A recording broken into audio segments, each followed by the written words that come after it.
Oi, gente, sejam muito bem-vindos ao meu canal. Meu nome é Larissa, eu sou médica e eu sou apaixonada por saúde mental, hábitos, produtividade, então é sobre isso que a gente conversa aqui nesse canal. E eu resolvi testar a rotina matinal perfeita criada pelo Andrew Huberman. Se tu não sabe quem ele é um neurocientista, já foi professor de medicina em Stanford e hoje tem o maior podcast do mundo sobre saúde e produtividade. Inclusive, é do podcast dele que sai a inspiração para a maior parte dos vídeos que vocês veem aí na internet sobre esses assuntos. Então, eu peguei um dia de folga meu para testar todas as coisas da lista dele, para ver o que cabe para mim, o que faz sentido na minha rotina e também quanto tempo eu ia levar para fazer cada uma delas. Porque uma coisa que eu sempre me perguntei, vendo o pessoal fazendo essas rotinas malucas, acordando 5 da manhã, correndo 20 quilômetros, que horas esse povo trabalha? E eu sei que muita gente desanima de criar a sua própria rotina por achar que ela tem que preencher todos esses pré-requisitos que, na verdade, são praticamente inalcançáveis para a maioria das pessoas. Então, bora pro vídeo para ver o que eu gostei, o que deu certo e o que eu acho que cabe na vida de uma pessoa que também trabalha e tem mais o que fazer. Mas o que é, afinal, a rotina matinal do Andrew Huberman? O primeiro princípio que ele traz é o de que um bom dia começa com uma boa noite de sono. Então, ali por volta das 10 horas, eu já fui me organizando para dormir. Escovando os dentes. I tend to wake up sometime around 6 a.m., 6:30. Eu já tenho o costume de acordar cedo, então isso não foi um problema pra mim. E eu gosto de arrumar a cama pra sentir que eu já comecei o dia bem.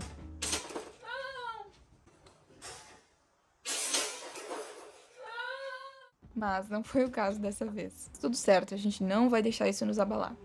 The first thing I do after I wake up, I write down the time in which I woke up. A ideia por trás disso é que a gente normalmente acorda 2 horas depois de atingir a menor temperatura do corpo durante a noite. Essa é uma informação relevante para quem viaja bastante ou faz plantão noturno e precisa alterar o seu ciclo circadiano com alguma frequência. E também por um outro motivo que eu vou contar mais pra frente no vídeo. The second thing I do after I wake up is to get into forward ambulation, which is just nerd speak for taking a walk. Quando a gente caminha, os nossos olhos recebem diversas imagens na horizontal, e isso é responsável por diminuir a atividade da amígdala, que é uma parte do cérebro responsável pela sensação de ansiedade. Isso poderia ser feito dentro de casa também, mas... Getting sunlight in your eyes first thing in the morning is absolutely vital to mental and physical health. Então ele recomenda que essa caminhada seja feita fora de casa, num ambiente externo, para ter essa exposição à luz natural também, resolver 2 problemas de uma vez só. Drink at least 16 ounces of water. I also put a little bit of sea salt in the water. A água é para compensar a desidratação que normalmente acontece durante a noite. E o sal é, na verdade, uma extrapolação de um conceito bioquímico que ele fez, o fato de que as células precisam de íons como o sódio. Mas, sinceramente, na prática isso não se mostra relevante, principalmente para quem já tem uma dieta equilibrada e para algumas pessoas pode ser, inclusive, prejudicial. Eu até tomei ali para não dizer que eu não segui a risca, mas é completamente dispensável, principalmente porque é extremamente desagradável. I purposely delay my caffeine intake to 90 minutes to 120 minutes after I wake up. Fica um pouquinho aqui comigo que eu vou te explicar o porquê disso, porque é muito interessante. Nosso corpo utiliza uma molécula chamada ATP como fonte de energia para fazer as suas funções ao longo do dia. Sempre que ocorre qualquer reação química, fica um resíduo dessa reação que se chama adenosina. Ao longo do dia, como o corpo vai fazendo várias reações, essa adenosina vai se acumulando. E justamente por indicar um alto grau de atividade do cérebro, por exemplo, a função dessa molécula quando se acumula é causar sono, para dar um sinal de que você precisa descansar, já que teve bastante atividade. O que acontece é que a cafeína é uma molécula muito parecida com a adenosina. Então imagina que no teu corpo existem várias fechaduras. Algumas delas são fechaduras específicas para a adenosina, que quando ela vai lá e se liga, encaixa perfeitamente e abre a porta, ativando o gatilho do sono. A cafeína é uma chave falsa, muito parecida com a adenosina, que encaixa, mas não consegue girar para abrir. Como a cafeína ocupa o lugar da fechadura, a adenosina não consegue se ligar e provocar o seu efeito de sono. Mas ela não vai embora, ela continua ali se acumulando. E aí no final da tarde, quando a cafeína já foi embora, toda aquela adenosina que ficou se acumulando se encaixa ao mesmo tempo nas fechaduras, causando um sono muito intenso. E é por isso que ele recomenda, então, que a dose de café seja atrasada um pouquinho em 1 ou 2 horas. Assim, o corpo se obriga a dar um jeito sozinho de se livrar dessa adenosina para que tu não fique com sono. E quando a cafeína entrar, ela vai ser um boost e não um tapa-buraco. I don't eat anything until about 11 a.m. or 12 noon. Quando a gente está em jejum, a gente libera adrenalina, Nosso corpo entra num estado de alerta, sem agitação, ideal para o trabalho focado. Depois de otimizar tudo que é possível para entrar num estado de foco máximo, chega então o momento de utilizá-lo num bloco de 90 minutos de trabalho. Por que 90 minutos? Porque 90 minutos é o tempo de um ciclo ultradiano. Então a gente tem o ciclo circadiano de 24 horas e durante esse período a gente faz vários ciclos de 90 minutos em que o cérebro alterna entre estados mais e menos alerta. E o ideal é que tu deixe o celular em outro ambiente ou pelo menos utilize aplicativos que bloqueiam as redes sociais. E lembra lá do começo que a gente anotou a hora que a gente acordou, porque isso nos diz qual foi o horário da nossa temperatura mínima corporal? Aqui isso também pode ser útil. Normalmente o horário que tu vai ter mais facilidade para ficar focado é de 4 a 6 horas depois que tu atingiu aquela temperatura mínima corporal. Então, se tu acordou às 6, significa que a temperatura mínima foi às 4. Então, das 8 até às 10, provavelmente vai ser o horário do teu pico de foco. But I force myself to do some sort of physical exercise that is going to be supportive of my brain health and brain function.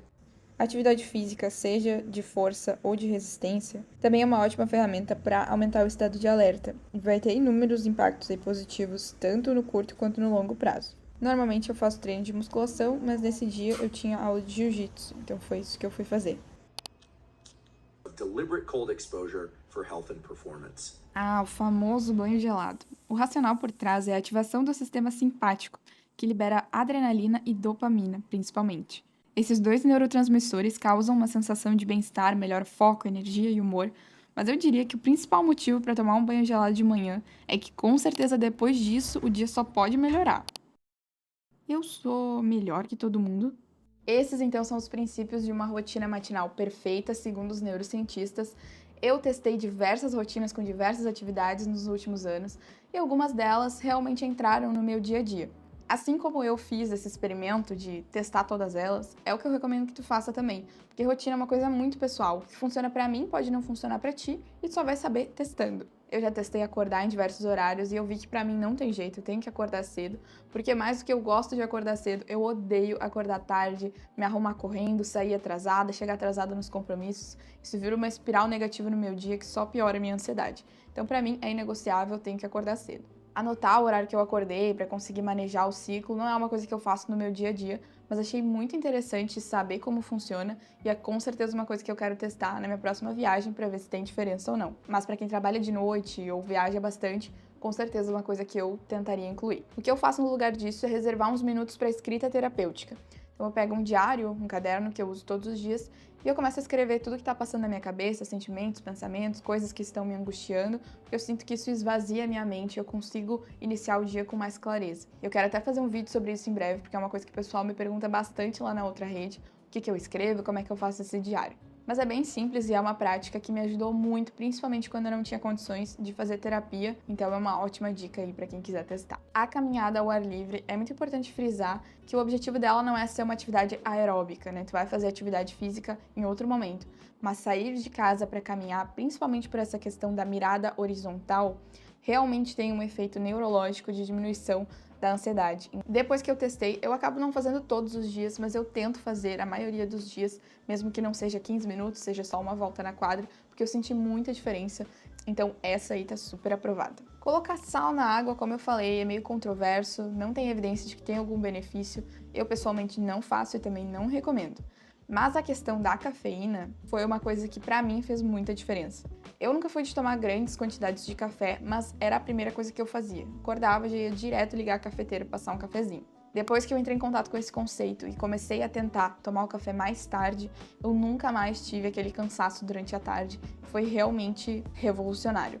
E o consumo de cafeína é uma coisa que normalmente é meio ignorada. Então eu atendia muitos pacientes com ansiedade e uma das primeiras coisas que eu perguntava, além de alimentação, sono, obviamente, era o consumo de cafeína e outros estimulantes. E não era raro essas pessoas terem um consumo extremamente alto de cafeína e nem se darem conta disso. Porque não é só no café que a gente encontra cafeína, né? No refrigerante, energéticos, estimulantes, gente que toma cafeína em cápsula, chocolates, chás. Então, se tu tem ansiedade, com certeza essa é uma questão que eu olharia com bastante atenção. Com relação aos blocos de foco para trabalho, realmente é interessante a gente tentar respeitar aqueles ciclos de 90 minutos, Mas eu, particularmente, quando eu tô trabalhando, estudando, fazendo alguma coisa específica, eu gosto de respeitar o meu cérebro. Eu descobri que tem um nome para isso, que é o Flomodoro, em que, ao invés de determinar tempos específicos de foco e descanso, tu respeita o teu corpo. É claro que para isso tu precisa se conhecer, tem que já ter estudado bastante para saber o que realmente é uma trava e o que é só preguiça. Mas eu já me conheço ao ponto de saber diferenciar essas duas coisas, então eu me mantenho na mesma atividade desde que eu veja que eu estou num estado de flow, que aquela atividade está fluindo. Então eu tô conseguindo fazer, tô conseguindo estudar, tô engajada naquela atividade. Eu não vou me obrigar a parar em 25 minutos e tirar uma pausa se eu vi que eu tô conseguindo desenvolver aquilo. E eu também não vou me obrigar a ficar 90 minutos na mesma atividade se eu vi que não tá rolando, não tô conseguindo desenvolver aquilo. Então eu particularmente não determino os tempos que eu vou ficar em foco ou descansando, mas é uma estratégia legal para quem ainda não tem o hábito e tá querendo se conhecer um pouquinho mais. Jejum também não é uma coisa que eu pratico todos os dias. Eu sinto bastante fome de manhã, então eu acabo fazendo um período maior de jejum, geralmente de noite, mas é comprovadamente uma estratégia que aumenta o foco, te deixa num estado de alerta interessante. Mas eu sinto que eu fico distraída com o pensamento de quero comer, o que eu posso comer. Então eu prefiro não fazer jejum, mas é uma estratégia muito boa também. Atividade física eu acho que não precisa nem falar, né? Tem que fazer, é inegociável. Se tu não consegue incluir ela de manhã, que eu acho ideal, mas também nem sempre consigo, tem que fazer em outro horário do dia. E o interessante é fazer dois tipos de atividade, uma de força e uma de resistência ou endurance, que são as atividades que tu faz por longos períodos, como corrida, natação, ciclismo, enfim, o que tu gosta e consegue fazer. O banho gelado realmente causa uma sensação de bem-estar, de foco muito grande. Se tu nunca testou, recomendo pelo menos testar pra ver como é que é.